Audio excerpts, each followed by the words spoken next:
Okay, so yes, thank you for the introduction, Ariana. I appreciate that. My name is Austin Smedley, and ironically enough, only 5 days out from Halloween, I'm going to give you guys an inside scoop on the allegorical characteristics of Satan as a figure itself and how those apply and how they make up Satanism, the form I'm going to be talking about today. So, each and every person in this room has heard of the devil, whether it be by the name Satan, Lucifer, Bearer of Light, whatever it is. We're all familiar with the name. We all know what it means. Or do we? It has only been up until recently, in the past 100 years, that the devil has had proper representation from someone who isn't a detractor of his. And I'll go into, firstly, I'm going to go into the history of Satanism and who founded it. Second, I'm going to talk a little bit about the core beliefs of Satanism and why they're important. Third, I'm going to address the very controversial topic of ritual magic. Now, first, Satanism itself, LaVeyan Satanism, was founded on April 30th, 1966 by Anton LaVey on Walpurgisnacht, a pagan holiday. Lifelong friend and lover towards the end of his life, Blanche Barton, wrote in her 2014 publication of The Secret Life of the Satanist this about the event.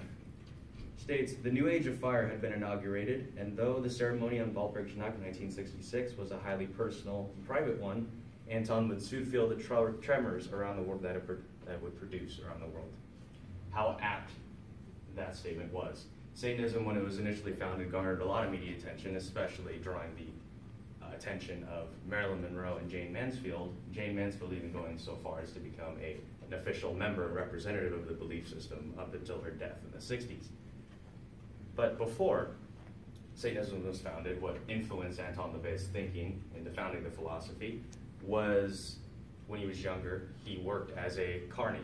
He worked at a traveling carnival that traveled the Bay Area in California, and he played the calliope, the music we all hear when we walk into the carnival. And he is also a lion tamer. He did shows for carnivals and all these other things. We're all familiar with that. Through these activities, he learned how to properly be a showman and how to garner someone's attention through things like lion taming and all these other things. And showmanship itself is a very important part of Satanism, which I'll talk about later. But he also worked as a crime scene photographer for the San Francisco Police Department. And here he saw face to face the grim realities of life and death and how fragile the human condition itself is.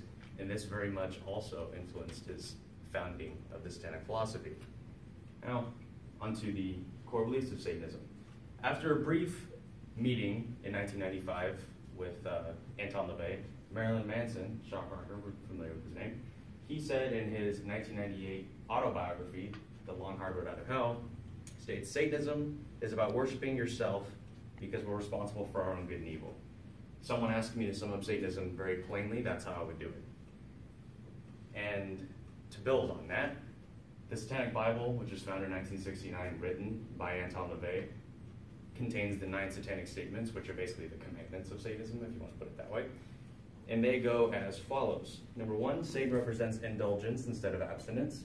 Number 2, Satan represents vital existence rather than spiritual pipe dreams. Number 3, Satan represents wisdom instead of hypocritical self-deceit. Number 4, Satan represents kindness to those deserving of it. Number 6, Satan represents responsibility for the responsible. I missed that right there. Okay. Sorry. Number 5, Satan represents vengeance instead of turning the other cheek. Number 6, Satan represents responsibility for the responsible. Number 7, Satan represents man as just another animal. Number 8, Satan represents all the so-called sins, as they all lead to self-gratification. And my personal favorite, number 9, Satan has been the best friend the church has ever had, as he has kept him in business all these years. Which LaVey himself, when he founded the Church of Satan, he very much made it clear that it is a business, and has even been quoted as saying, if all churches were taxed, the national debt would disappear overnight. And Satanism itself recognizes no gods or goddesses other than man. We ourselves, and through our existence on this planet, have created hundreds and hundreds of different gods and have been worshipped in different ways. Not up until the 60s was an official religion founded that the focus was no longer put on man's creation, but on the Creator itself. So, now on to the practice of ritual magic. There are two separate the two different classes of ritual magic as outlined in the Satanic Bible. The first being lesser magic, which is an everyday practice, really. Its use is to utilize physical characteristics like body language, body odor, whatever it be, physical looks, to garner someone's attention and obtain your desires that way. Now, it's broken into three categories. The first being sex, the second being sentiment, and the third being wonder. Sex, pretty self-explanatory, just looking attractive, which we all try to do, or at least most of us. Number two, sentiment, which is akin to someone's personality type.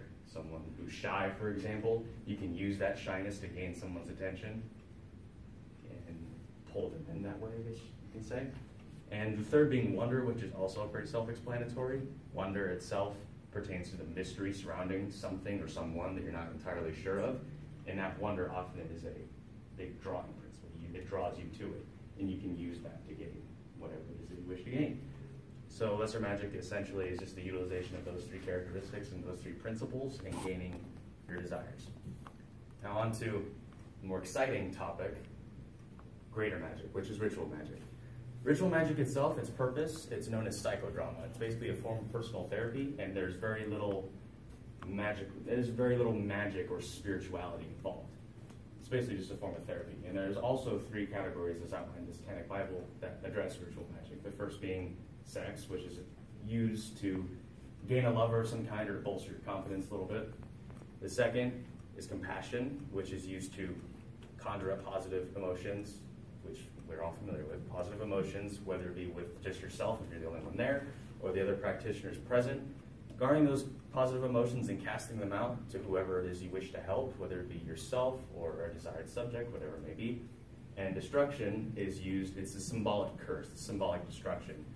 Rather than letting those emotions, those negative emotions eat up at you, you bring them in, and you cast them out of yourself through ritual, which, touch upon this now. This here is an example of a material that would be used in ritual.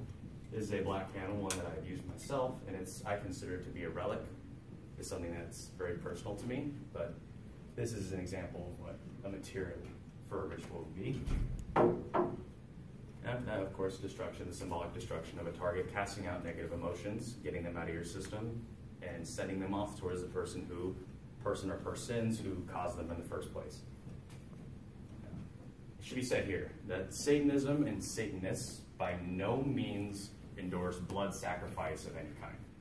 It's so often we hear in the media about children and animals and all these other things. Legitimate Satanism does not endorse that. In fact, we heavily advise against it, since animals and children specifically, in terms of hierarchy, are all the way at the top. We view children as natural magicians, and so are animals.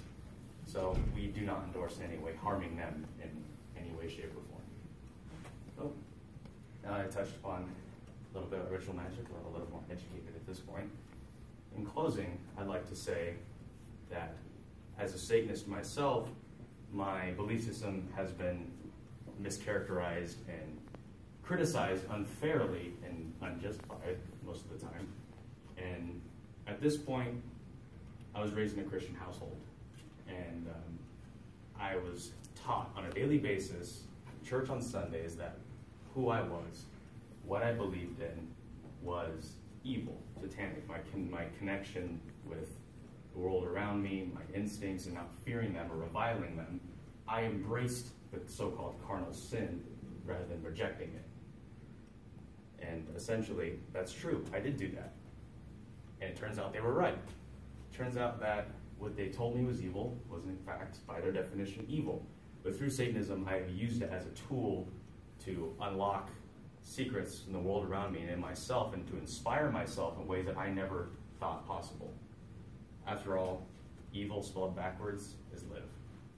Thank you for your attention.